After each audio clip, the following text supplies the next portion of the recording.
তাফসীরে মাজহারিতে আল্লামা সানাউল্লাহ ভানিপতি রহমাতুল্লাহ আলাইহি এই আয়াতগুলোর শানে নজুল লিখেছেন। যাকে কেন্দ্র করে নাজিল হয়েছে, আবু লাহাবের দুই ছেলে, একটার নাম উতবা আর একটার নাম উতাইবা।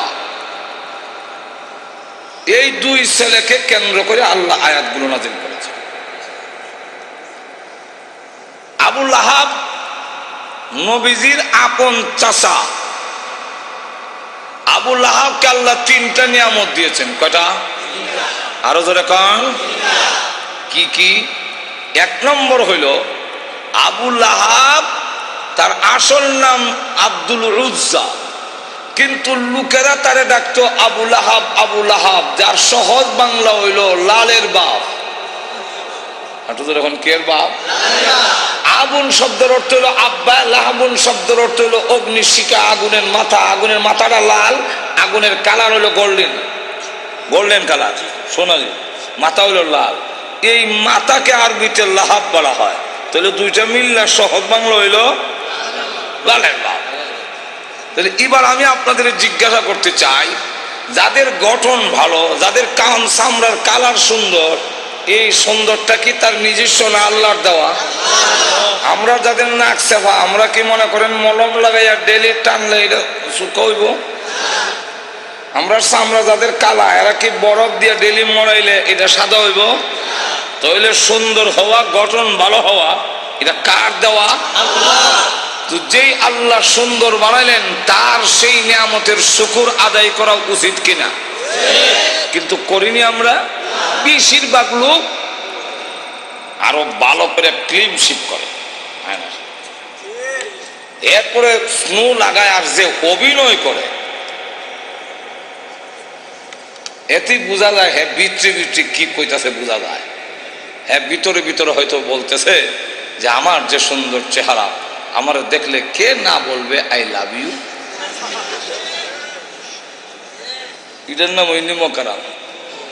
জোরে কণ্ঠে কিনা বলা উচিত ছিল, প্রভু যেইভাবে আমার চেহারাকে তুমি সুন্দর বানাইছ, আমার চরিত্রটাকে সুন্দর বানাও। জোরে কণ্ঠে কিনা। এবং এই সুন্দর চেহারা জাহান্নামের আগুনে জ্বালায়ও না। আল্লাহ নবী আমাদের শিক্ষা দিয়েছেন, এইভাবে বলবে, আল্লাহ আমাকে সুন্দর বানাইছো, চরিত্র যদি সুন্দর না হয়, চেহারা সুন্দর হইলে কি হবে? প্রভু গো, আমার চরিত্রকে সুন্দর বানায়া দাও, এবং এই সুন্দর চেহারা জাহান্নামের লাকড়ি বানায়ও না। কিন্তু ইদা না বলে উল্লারা বলে, মহিলা যদি সুন্দরী হয়, আসল বেশি স্নো পাউডার, আরো আলতাল খাতরা লাগাইয়া, উষা জুতা ভিন্দা, টাইট পিট পোশাক পইরা, অর্ধ ল্যাংটা হইয়া বিশ্ব সুন্দরী হতে চায়। আবার যুবকদের সামনে এমন ভাবে ঘুরাইয়া ঘুরাইয়া হাঁটিয়া যায়। জোরে কন্যা। মহিলাগুলো যদি যুবকদের সামনে দিয়ে এইভাবে স্নো পাউডার, আলতাল খাতরা লাগাইয়া, উষা জুতা ভিন্দা, পর্দা সারা যায়, পৃথিবীর কোন আইন দিয়ে ইফটিজিং থেকে রক্ষা করা যাবে না। কি ইফটিজিং? ইউরোপ আমেরিকা তো দেখছি রাস্তাঘাট ওই কুত্তা কুত্তি যা হয় এরাও তাও। আমাদের দেশে এই কালচার যারা মানে আনতে চায়, সাপ্লাই দিতে চায়, নারীদেরকে বের করে দিয়া অবাধে নারী পুরুষে একত্রিত করে সেই ইউরোপিয়ান কালচার মুসলিম দেশেও চালু করে দিতে চায়। কিন্তু এই কথা বোঝার দরকার, এদেশের মুসলমান সব কিছু দিতে পারে, ইমান কারো কাছে বন্ধক দিতে পারে না। সুতরাং প্রয়োজন যদি হয়, আমি আমার ইমান রক্ষার জন্য যা যা করার দরকার, এটা মুসলিম দেশ, এটা ইউরোপ নয়, এটা আমেরিকা নয়, এটা ব্রিটেন নয়, বাংলাদেশে ইউরোপিয়ান কালচার প্রতিষ্ঠা করা সম্ভব হবে না, হবে না।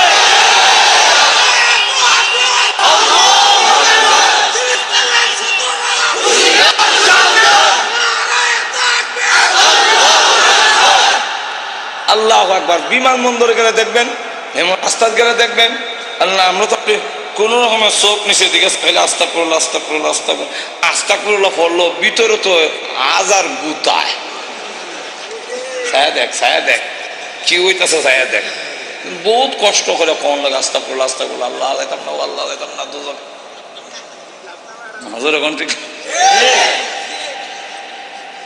তাইলে মহিলারা যদি এইভাবে যায়, এটা ইফটিজিং হইবই। এই ইফটিজিং যাতে না হতে পারে, এই কারণে নারীকে অবরোধের জন্য পর্দা দেওয়া হয় নাই। তাহলে আপনাদের দেশে তো এক রাস্তা দিয়ে 4টা গাড়ি যায়, এমন বড় বড় রাস্তা, সাদা সাদা দাগ দেওয়া আছে, কোন দাগে কত মাইল স্পিডে যাবে সেটাও দেওয়া আছে। আর এক দাগ থেকে আরেক দাগে গেলে আবার এখানে আপনার বাতি জ্বালাইয়া নিয়ন্ত্রণটি করবে। সাক্কাটা যদি একটু দাগের ভিতরে থাকে তা আপনার জরিমানা 70 পাউন্ড, $115 জরিমানা লেগে যাব। এখন আমি মানবো না, আমার যেমনি ইচ্ছা ডাইন বাম মানি না। যদি আমাকে বাধা দেওয়া হয় তাহলে আমার চলার পথের স্বাধীনতা হরণ করা হলো। আমি ট্রাফিক লাইট মানবো না, আমি যাবো বুঝলে, এটা কি কম মানবেন না কেন?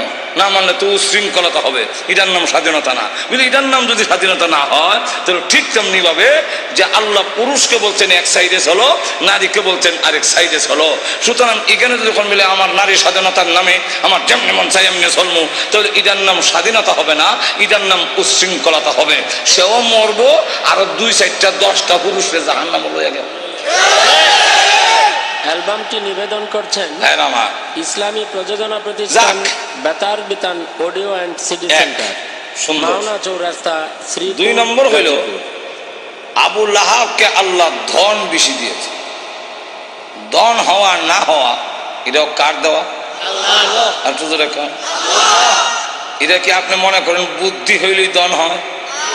আর আমাদের গ্রামে দেখছি বুদ্ধি আরেক গ্রামে বেছে, কিন্তু নিজের ঘরে সব নাই। আছে না এরকম? আরেক গ্রামে বুদ্ধি বেছে মানি সর্দারি করতে যায়, চাচা একটা ফয়ান ধরে দিয়েন, দিয়ে আমার কোনো জিতাই দিয়েন 5000 টাকা আপনার বকশিস, ঘুষ আর কি বকশিস। চাচাও এমন মাথার মধ্যে বুদ্ধি আল্লাহ দিয়া দিছে, উকিল মুক্তারও ফেস থেকে ছুটে দিতে পারে, অত চলে আবার বলবো এক ঘটনা। আমার এলাকার এক বুদ্ধিমান সর্দারে নিয়েছে ব্রাহ্মণবাড়িয়ার কোর্টে সাক্ষী দেওয়ার জন্য। বিপক্ষের উকিলে বলল, সর্দার লেখাপড়া জানে না, উকিলের মাইরও টিকবো করুন। চাইলো ফেস লাগাই দিয়া সাক্ষী বাতিল করতে। জিগাইল, সর্দার সাহেব আপনি যেখান থেকে ব্রাহ্মণবাড়িয়ার কোর্টে আসছে কত সময় লাগে? কইল যে আসার ব্যবস্থা হইল 2 রকম, হয়তো হাইটে আনলে নৌকা এলে এক সময়, আইটটা এলে এক সময়। কোনটার হিসাব আপনাকে দেব? নৌকার হিসাব দেন। নৌকার 2 অবস্থা, হয়তো ফালে আর না হয় গুনে। আগে রশি একজনে টেনে নিত, কোনটার হিসাব দিব? ফালে আইলে এক হিসাব, রশি আইলে, গুনে আইলে। তাহলে ফালের হিসাব দেন।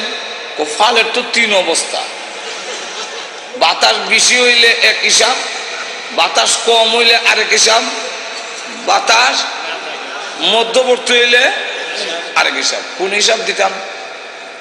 এমনি জ্বর সব আশা দিয়া হয়, উকিল সাহেব আপনারা একা দেন, আপনি কিয়ামতের আগেও ওনারে লাগাল হইবেন না। আপনি হইলেন ফইরা উকিল, আর এই লোক হলো কুদরতি উকিল। কুদরতি ভাবে তার মাথায় আল্লাহ মেধা। তাহলে এবার বলেন, বুদ্ধি হইলে ধন, ধন। আমরা দেশে কিছু লোক আছে বুদ্ধিজীবী।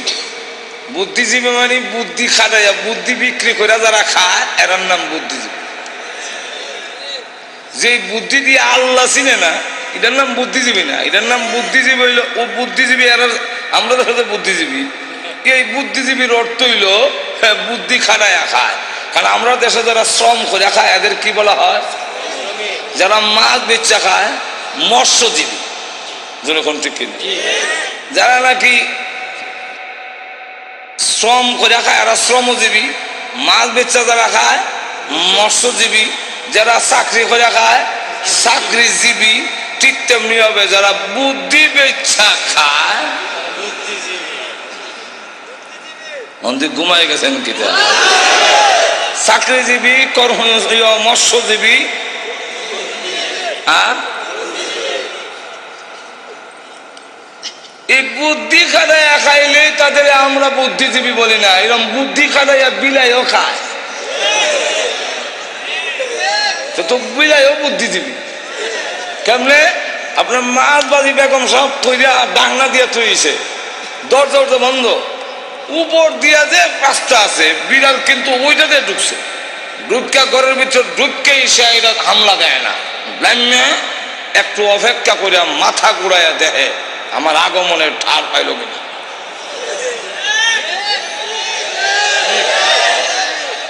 এরপরে ডাকনাটা ফালাইলে যেই মাত্র একটা আওয়াজ হয় এমনি আবার সাপ, আর আপনার বেগম সাহেব উত্তর দিল দৌড়, আরে আমার ডাকনা হলে দিছে, মাছ বাজে ফেলিতেছে। দেখবেন আপনার বেগম সাহেব পাক করে আসার আগে আগে বিড়াল আবার আগে কোন দিক দিয়ে বের হতে হবে সেই জায়গা নির্ণয় করে রাখছে, আগেই লাভ দিয়ে গেছে। তাহলে তো বুদ্ধি খাটাইয়া বিড়ালও খায়, তাই বলে কি বিড়াল বুদ্ধিজীবী? বুদ্ধি খাটাইয়া যারা খায় তাদেরকে বুদ্ধিজীবী বলা যায় না, তারা হলো পরজীবী। আর আরেকজনের নির্ভরশীল করিয়া তার মেধারে বিক্রি করিয়া খায়। বুদ্ধি হইলে দন হয় না, শিক্ষাগত যোগ্যতা থাকলে দন হয় না। আমাদের দেশে অনেকের শিক্ষাগত যোগ্যতা এমন বৃক্ষিজত হইতে জায়গা হয় না, তার সার্টিফিকেট এত, কিন্তু দন নাই। আর আরেক লোকের হাতে কলম দিলে সই করেন, কাগজ মাগজ ছিঁড়ে লিখব শিলহু দিয়ে বুঝেছি। আর একটু জোরে কন, তাহলে দন দেওয়া না দেওয়া এটা কার? আরো জোরে আওয়াজ দিয়ে বলেন। আয়াত কোনের টাইম নেই, আল্লাহ কুরআনে বলছে ইন্নাল্লাহা ইয়াবসুতুর রিজকা লিমান ইয়াশাউ ওয়া ইয়াকদির। আল্লাহ বলেন আমি যাকে ইচ্ছা তার রিজিক প্রশস্ত করে দেই, আর যাকে ইচ্ছা রিজিক সংকীর্ণ করে দেয়। জোরে কোন ঠিক কিনা? তো যাদেরকে আল্লাহ দন দিয়েছেন তাদের উচিত কিনা আল্লাহ এই দন দেওয়ার শুকর আদায় করা? আর তো জোরে কন। বেশিরভাগ লোক করে না, বেশিরভাগ লোক করে না। গেল দুই, কটা গেল? দুইটা। তিন নম্বরটা হইল আওলাদ হওয়া না হওয়া, এটাও কিন্তু আমাদের ক্ষমতা নয়, এটা কার? আরো জোরে কন। আমাদের দেশের বার্থ কন্ট্রোল, জন্ম নিয়ন্ত্রণ, এগুলো জন্ম নিয়ন্ত্রণ করবো, বার্থ কন্ট্রোল, দুটি সন্তানই। আমি বললাম কিতা যথেষ্ট, আর যে কিছু কইলেন না। আপনার ইজ্জত নষ্ট করার জন্য যদি হয়ে থাকে তাহলে একটাই যথেষ্ট। আর একটু জোরে কন। আরে ভাই মানুষ করতে পারবেন না, তাহলে মানুষ করার কি কারিগর আপনি নিজে? আর একটু জোরে কন।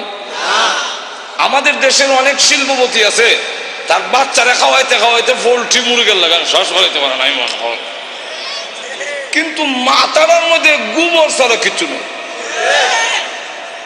7 বার ভরাইলেও 100 বক পারে না। আর অনেক লোক আছে এক তো খাওয়াইলে আর এক তো খাওয়াইতে পারে না, তার বাচ্চাকে ভালো খাওয়ান দিতে পারে না, কিন্তু 100 বক শিখাইলে 700 বক শিখে ফেলে। যদি বোঝা গেল খাওয়াইলেই ব্রেন হয় না। আপনি আমি মানুষ করার কারিগর নই, মানুষ করার কারিগরকে আল্লাহ। আল্লাহ যাদেরকে আওলাদ বেশি দিয়েছেন তাদের জন্য উচিত আল্লাহর শুকর আদায় করা। আবুল হাবকে দিয়েছেন আল্লাহ রাব্বুল আলামিন যখন তার বিশ্ব নবীকে বললেন, আবু নবীজি এবার মানুষের সামনে তুলে ধরুন লা ইলাহা ইল্লাল্লাহু মুহাম্মাদুর রাসূলুল্লাহ। আমি আল্লাহ ছাড়া কোনো মাবুদ নাই। আবুল আহাব, যে আবুল আহাবকে আল্লাহ দম দিয়েছেন, যে আবুল আহাবকে আল্লাহ রাব্বুল আলামিন মাল দিয়েছেন, সেই আবুল আহাব দুনো হাতে পা পাথর নিয়ে আল্লাহ নবীর সামনে এসে বলেন, ওগো মুহাম্মদ, আপনার আল্লাহ টাল্লাহর কথা আমরা মানি না। জোরে কোন নাউজুবিল্লাহ।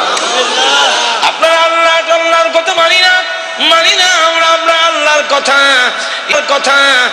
এই কথা বলি নবীজি যখন পাথর মারতে গেল, আল্লাহ রাব্বুল আলামিন তখন ডাক দিয়ে বলেন, ওগো নবীজি, আপনার বিরুদ্ধে আসে নাই, বরং আমি আল্লাহর বিরুদ্ধে এসেছি। অত বড় নিমক কারাম। আল্লাহ তার নবীর পক্ষ থেকে জবাব দিয়ে দিলেন। আর যখন আবু লাহাব বলল, তাব্বান লাকা আলিহাদা জামাতানা, তুমি ধ্বংস হও, এই কারণে কি তুমি আমাদেরকে এইখানে একত্রিত করেছিলে? আল্লাহ তার জবাবে বলেন, তাব্বাত ইয়াদা আবি লাহাব, আবু লাহাবের দুনো হাত ধ্বংস হোক। একটু জোরে কর না। যেই মাত্র এই আয়াত নাযিল হয়েছে, আবু লাহাবের দুনো হাত ধ্বংস এবং ওয়াতাব্বা ধ্বংস হয়ে গিয়েছে। মা আগনা আনহু মালুহু ওয়া মা কাসাবা, আবু লাহাবের মাল আওলাদ একটাও কাজে আসে নাই, কাজে আসবেও না। আল্লাহ রাব্বুল আলামিন আরো বলেন, সায়াসলা নারান যাতা লাহাবিন ওয়া ইমরাআতুহু, আল্লাহ রাব্বুল আলামিন বলেন, অচিরেই আবু লাহাব এবং আবু লাহাবের স্ত্রী দুজন শিখাময় আগুনের জাহান্নামের আগুনে প্রবেশ করবে। এই আয়াত নাযিল হওয়ার পরে প্রশ্ন হইতে পারে, আবু লাহাবের স্ত্রীর কথা, উম্মে জামিলের কথা কেন আনলো? মহিলার কি দোষ? মহিলার কথা উল্লেখ করেছেন হাম্মালাতুল হাতাব। আল্লাহ রাব্বুল আলামিন বলেন, ওই মহিলাটাও কি কারণ জানেননি? হাম্মালাতুন, বহন কর্মেওয়ালি। হাতাবা অর্থ হইল, মুফাসসিরিনে কেরাম এর সাথে দুইটা ব্যাখ্যার মিল রেখে মুফাসসিরিনে কেরাম বলেন, একটা ব্যাখ্যা হইল লাকড়ি, আর একটা ব্যাখ্যা হইল সুগুল করি। ওই আবু লাহাবের স্ত্রী গড়ে গড়ে দিকে বলে, তোমরা কারা গো? মুহাম্মদ আমাদের ভাতিজা এবং আমার বিয়াই, আমি তার সম্পর্কে ভালো করে জানি। তোমরা তার কাছে যাইও না, সে পাগল, তার কাছে তোমরা যাইবা না। আল্লাহর নবীর বিরুদ্ধে বলে, মুহাম্মদ পাগল, তার কাছে যাইও না। আল্লাহ নবী ডাক দেওয়ার, প্রভু গো, আমার আপন চাষি এবং আমার আপন লোকগুলো যদি এইভাবে অপপ্রচার করে, আমি দাওয়াতের কাজ কেমনে করব? আল্লাহ ডাক দেওয়া, নবীজি, ভয়ের কোনো কারণ নাই। মানুষের দিলের মালিক আমি আল্লাহ। আপনার বিরুদ্ধে যারা গিয়া উস্কানি দিবে এবং বলবে পাগল, এদের দিল আমি আল্লাহ ঘুরাইয়া দিব, অটোমেটিক এরা আপনার কাছে হাজির হয়ে যাবে। ঠিকই দেখা গেল, যাদের কাছে গিয়া বলে মুহাম্মদ পাগল, মুহাম্মদ পাগল, বলে হ্যাঁ, তুই বড় বড় নেত্রী নামছে কেন? নেত্রী নামছে কেন? এতে বোঝা যায় পাগল ও ছোট পাগল না, অনেক বড় পাগল, অসাধারণ পাগল। চলো একটু পাগলটা দেখে আসি।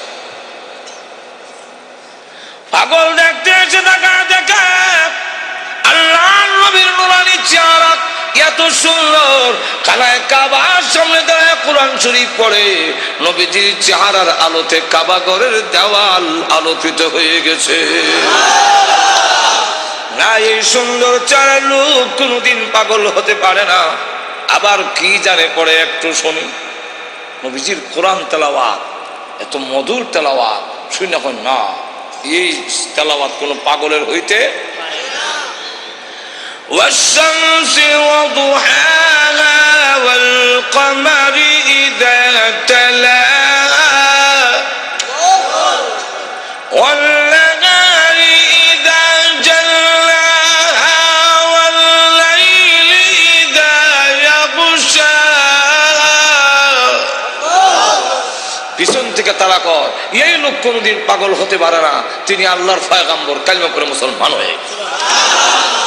তো উম্মে জামিল সে বদনাম করে আল্লাহর নবীর বিরুদ্ধে এবং লাকড়ি এনে প্রতিবন্ধকতা সৃষ্টি করে যখন বাধা দেয়, এই অবস্থায় আল্লাহ রাব্বুল আলামিন বলেন, আবু লাহাবের স্ত্রীও জাহান্নামের ভিতরে প্রবেশ করবে। যেই মাত্র এই আয়াত নাজিল হয়েছে, তখন আবু লাহাবের স্ত্রীও হাতের মধ্যে পাথর নিয়ে কোমর ও কাপড় বেঁধে রসুলের উপরে হামলা করার জন্য খানায় কাবার দিকে যখন ধাবিত হচ্ছে, আবু বকর সিদ্দিক বলেন, ইয়া রাসূলুল্লাহ, ওই দেখেন আপনার চাষিও বিয়াইও উম্মে জামিল, হাতের মধ্যে পাথর, কোমরের মধ্যে কাপড় বান্ধা। এতে বোঝা যায় মহিলা হামলা করবে। একজন মহিলা যদি হামলা করে, ইজ্জত আর তাহে কই অগণবীজি আবার উনি আপনার মুরব্বী, ওনার ধাক্কা দেওয়া তো যাবে না। আর মহিলা তো এমন এক জিনিস, এমন বিপজ্জনক, ধাক্কা যদি দেন ফিরে বের লেগে বিপদটা তো আপনার উপর হবে। আমার তো এমন লক্ষ্য করে দেখেন, উম্মে জামিল সে পাথর লেগে গেছে রসুলকে মারবে, কেমন হাওয়া। আবু বকর সিদ্দিক বলে অসুবিধা হইতেছে না তো? আরো অসুবিধা হইতেছে, শেষ করে দেন। আমার লক্ষ্য করে দেখুন, পাথর নিয়ে আল্লাহ নবীকে মারার জন্য যখন গিয়েছে, আবু বকর সিদ্দিক রাদিয়াল্লাহু আনহু বলেন, নবী গো, আপনার চাচি এবং বিয়াই পাথর নিয়ে আসতেছে, এমন কি করি? নবীজি ডাকলেন, আবু বকর, চিন্তার কোনো কারণ নাই, আমি মহান আল্লাহ কোরআন পড়ব, মহান আল্লাহ আমার হেফাজত করবেন। এই বলে রসুল আরম্ভ করে দিছে, ইয়াসিন ওয়াল কুরআনিল হাকীম।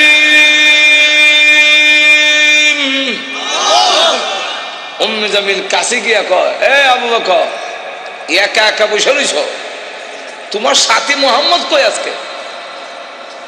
আবু বকর সিদ্দিক রাদিয়াল্লাহু আনহু বলেন, আমি দেখি আমার পাশে বইয়া কোরআন শরীফ পড়তেছে, নবী দেখতেছি আর কানে শুনতেছি। মহিলা জিগায়, মোহাম্মদ কৌ? তা তো বোঝা যায় দেখে না, দেখে না যখন আমি কই লাভ কি?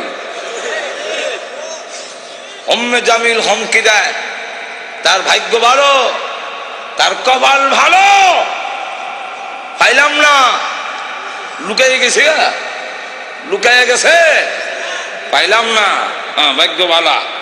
আর না আন্দাজ পাইছে না, আমার ডাবল পাওয়ার।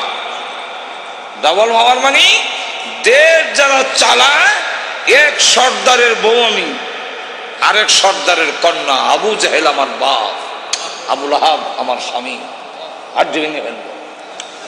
ডাবল হওয়া, ডাবল হওয়ার কেমনি হইল?